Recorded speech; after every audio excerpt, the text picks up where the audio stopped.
Pri najnovejši pridobitvi doma Petra Uzarja so svoje moči združili dr. Vojko Strojnik z Fakultete za šport, nekdanji vrhunski gimnastičar in profesor športne vzgoje Igor Žerjav, ter podjetje Elan Inventa iz Begunj.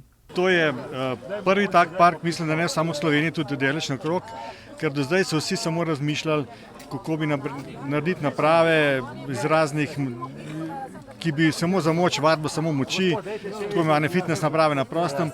Mi smo pa skupaj z dr. Strojnikom z Fakultete za šport šli v drugo smer, to spravi narediti čim bolj enostavne vadbeni park za ljudi, ki so gibalno omejeni. Stanovalci so zelo veseli, težko so pričakovali dan, ko bodo lahko pričeli vaditi na napravah, in veliko veselje mi je, ko jih gledam, ko gredo tudi sami narediti kakšne vaje in na ta način sami aktivno skrbijo za svobodo gibanja, za to, da ohranijo stabilnost, ravnotežje.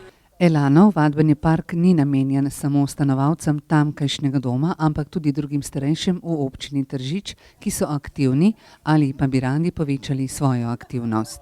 Vadbe so zelo enostavne, ogromno možnosti je, tako da prvi odzivi so res odlični in vidimo, da smo na pravi poti. To je za nas sicer en majhen korak, en majhen projekt, ampak je pa zelo pomemben za to skupino ljudi, za katero je ta park namenjen.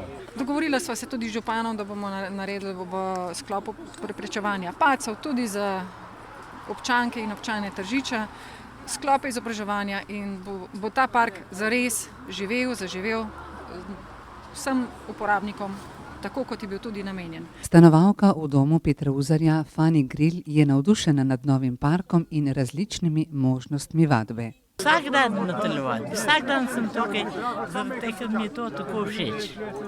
In res se dobro počutim. Pa sem stara 90 let in je kar fajn gre. Že druge letošnje pridobitve za starejše v občini Tržič je bil vesel tudi župan Borut Sajovic. Ure časa se ne da ustaviti. Dejstvo pa je, da z gibanjem, da s telesno aktivnostjo krepimo telo in pa tudi duha in sistem življenja delamo kvalitetnejše.